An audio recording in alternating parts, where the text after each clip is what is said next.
Dear students, we were discussing the sources of ancient Indian political thought.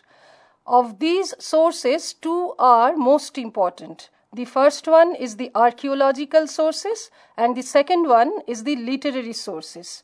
We have already discussed the archaeological sources in detail. Today we will be discussing the literary sources. Before we begin a detailed discussion of the literary sources, let me tell you that 3 points should be mentioned while discussing the literary sources. First one is that normally we say that history begins with literary sources. Literary sources are regarded as the beginning of the historical period. The second important point is that the problem with ancient Indian literary texts is that most of them they did not mention the time or the year when they were codified. So it is always a problem with respect to finding out the exact time when these literary sources were compiled. Particularly, this is a problem with our Vedic tradition, which were not written or codified during the time when they were compiled. They were codified much later, and from the evidences of other elements associated with the Vedic tradition, scholars have pointed out that they happen to be the earliest literary sources of ancient India. The third important point is that a particular text was not written by a particular person.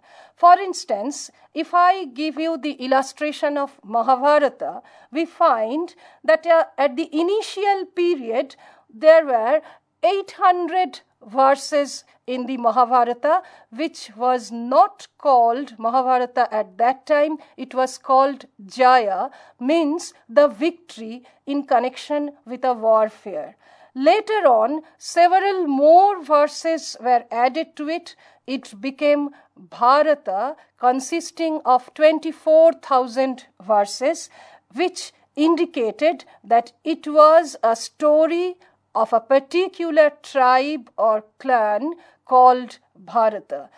While later on, many more verses were added to it and it became Mahabharata, consisting of 100,000 verses. So, the Mahabharata was compiled over a period of time by several authors, although the authorship was particularly attributed to Krishnodvaipayan Vedavyas, who appeared to be, however, a mythical figure. Now, we will discuss the various literary sources that are connected with ancient Indian political thought. For the convenience of our discussion, these may be categorized under several heads. 1. The Vedic tradition. 2. The Shastra literature or the Shastra tradition. 3. The literary texts. 4. The epics and the Puranas. 5. The semi-biographical texts. 6. Texts on astronomy and astrology. 7. Texts on agriculture and economy.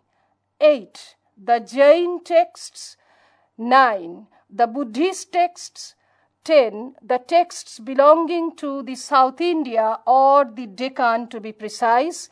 And finally, 11, the foreign accounts, that is the accounts given by the foreign travelers.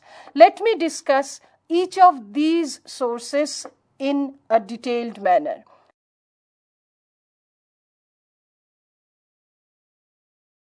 First, the Vedic tradition. By Vedic tradition, we mean particularly the 4 Vedas, the Rig, the Sama, the Yajur and the Atharva, and the various Upanishads.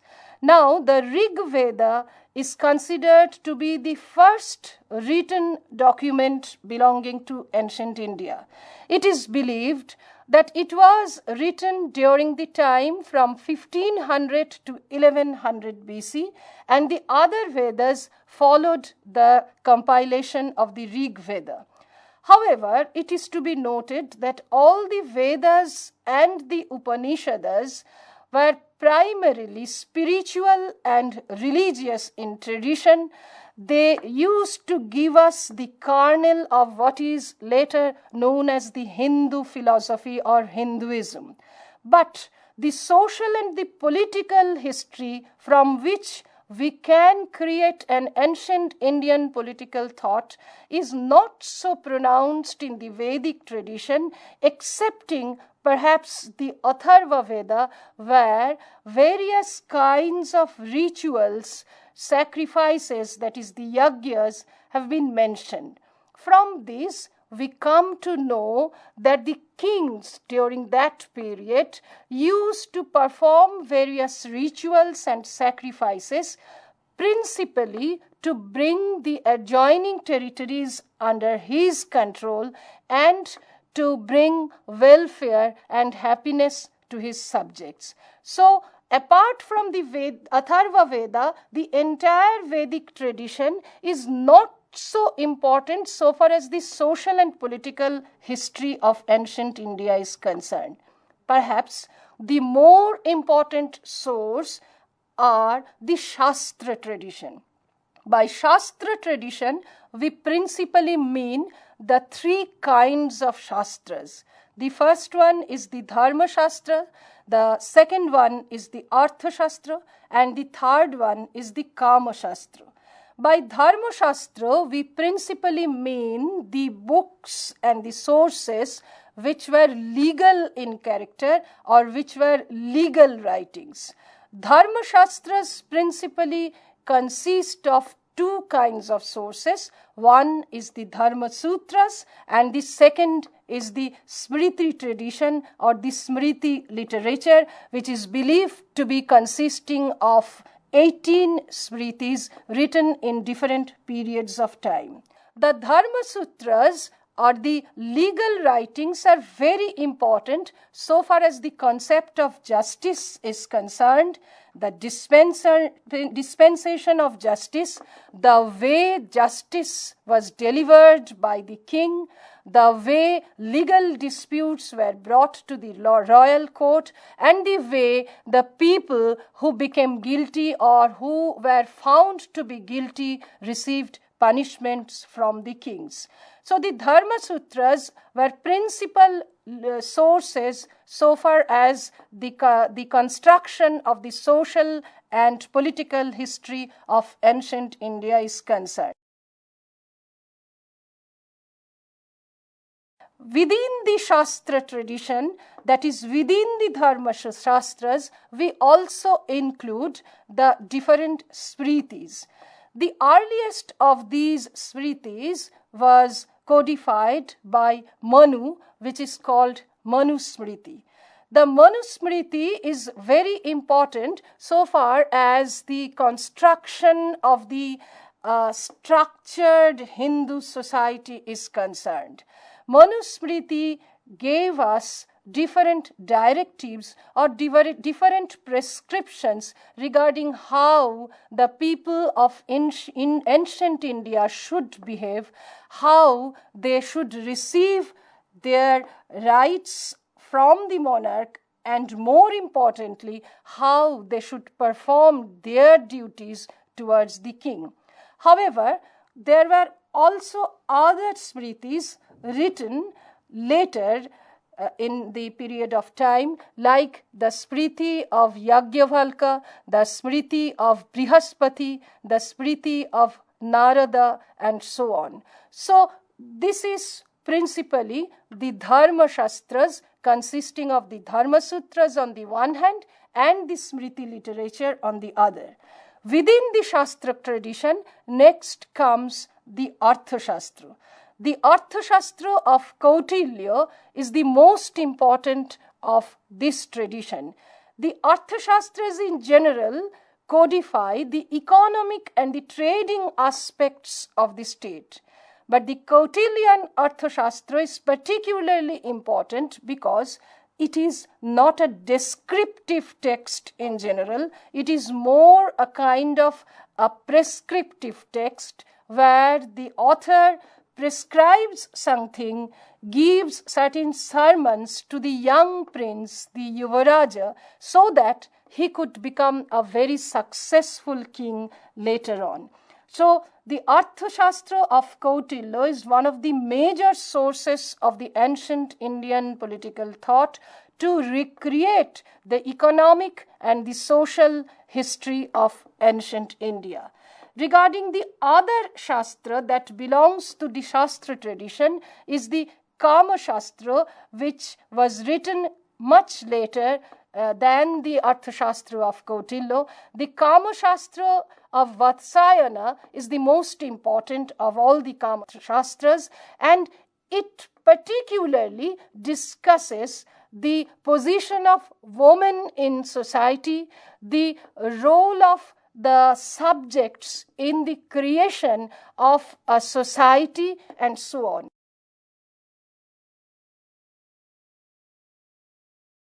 Now, let us come to the third source, which is literary texts. By literary texts, we mean those texts which were neither religious in character nor economic or indicating something very important aspect of the statecraft, but they are in general wonderful expressions of literature, and through the reading of these texts we can get an idea of how the society at that time was.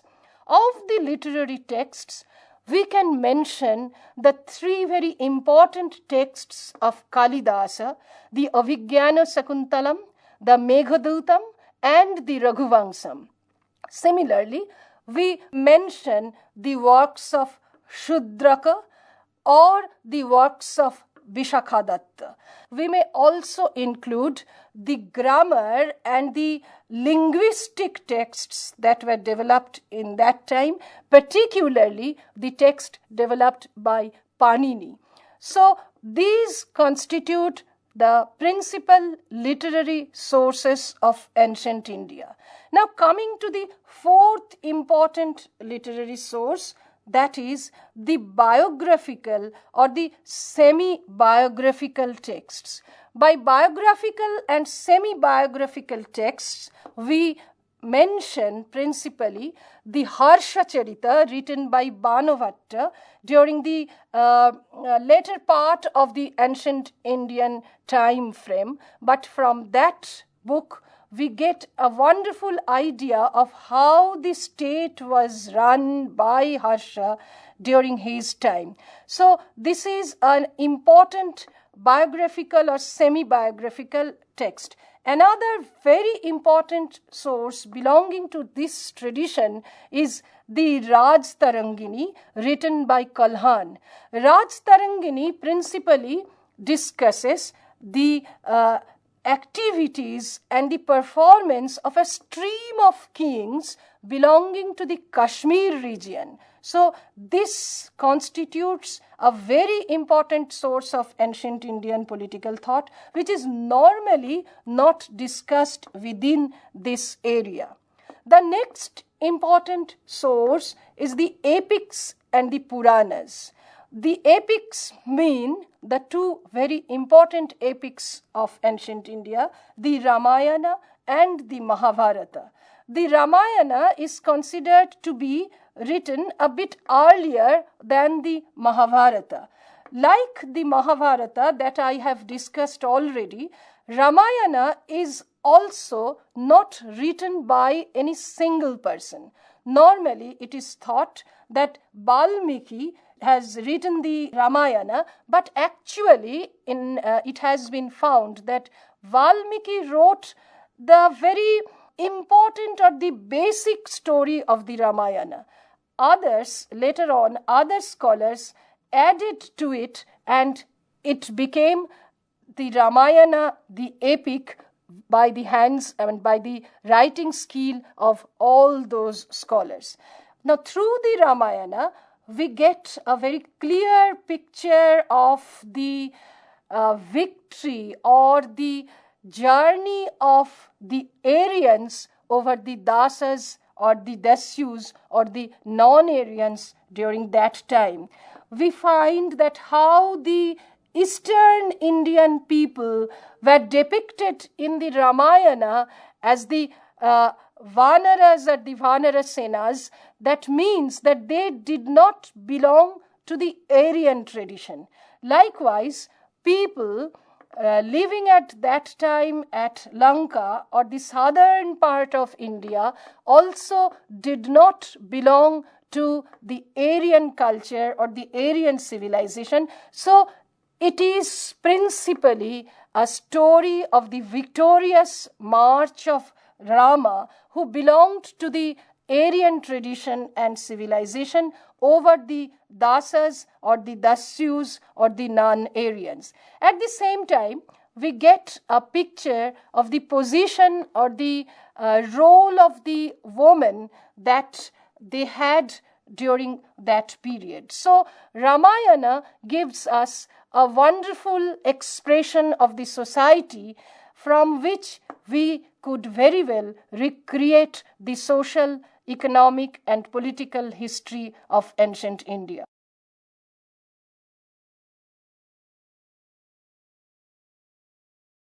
The next important epic is the Mahabharata, which I have already told is not the work of a single person, but a compilation of many scholars contributing to the development of this great and grand epic.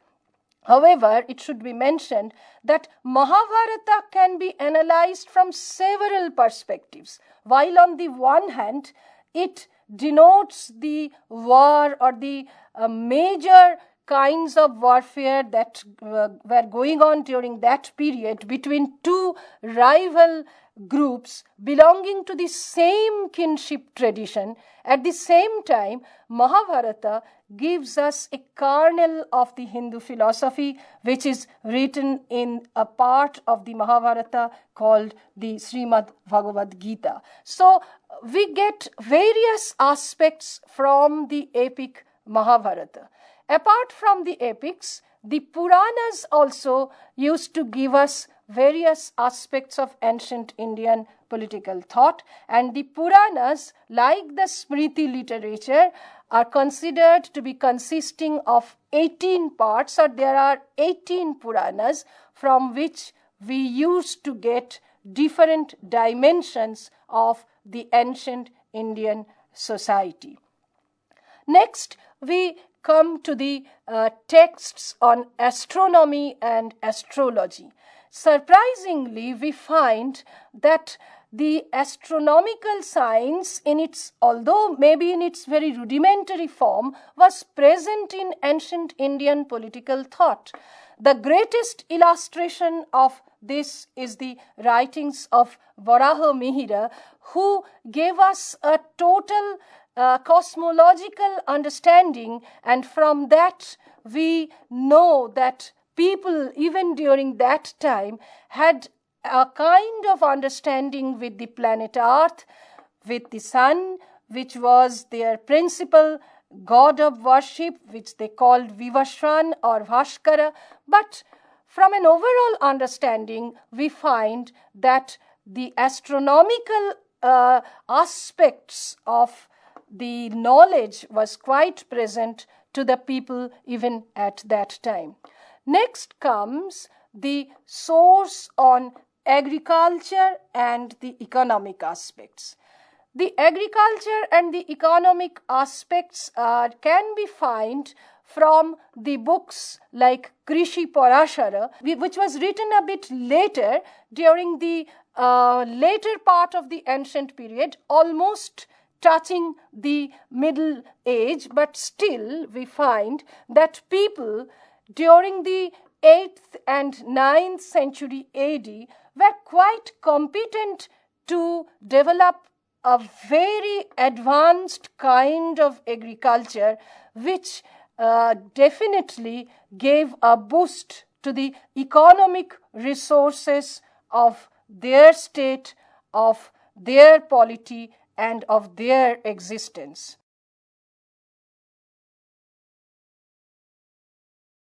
We may now turn to the literature of the South or the Deccan. Principally, the Sangama literature constitute the literature of the South.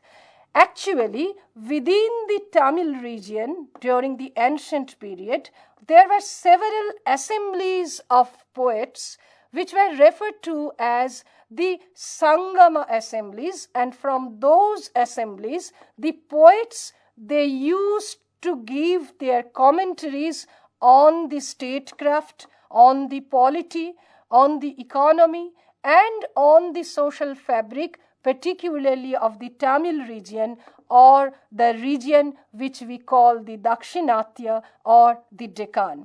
So this constitutes the literature of the Deccan. Next comes the Jain tradition. Now we all know that Jainism evolved in India, criticizing the Varnashram Dharma of ancient India, which again was derived from the Vedic tradition.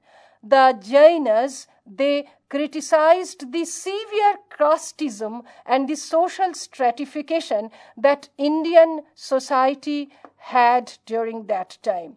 So the Jaina texts revealed these things, and they mentioned that how the society could come out from those strict casteist scriptures by following the teachings and the preachings of Lord Mahavira.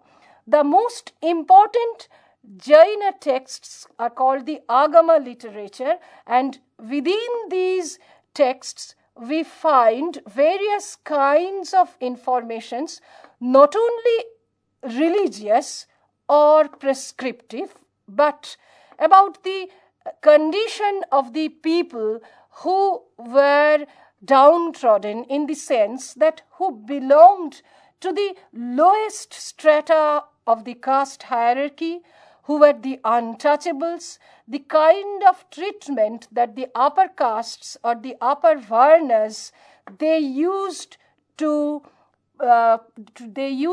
give to them, and the kinds of political structure that was developed around this social stratification or around this very strict casteist structure. Now next comes the Buddhist tradition or the Buddhist literatures. By Buddhist tradition, we mean the texts and the literature that evolved out of the preachings of Buddha and Buddhism. As we all know that like Jainism, Buddhism also evolved to eradicate the social evils and the strict casteist social stratification that were in fact inherent in the Vedic tradition.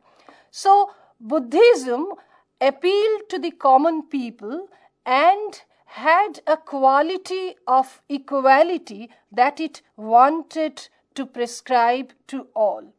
Here it should be mentioned that in the Vedas we find the Sanskrit language, which is in fact called the Devabhasha, meaning thereby that it was spoken, written, and followed by the people belonging to the upper stratum of the society, that is the Brahmanas mostly, and the Kshatriyas and the Vaishyas to an extent.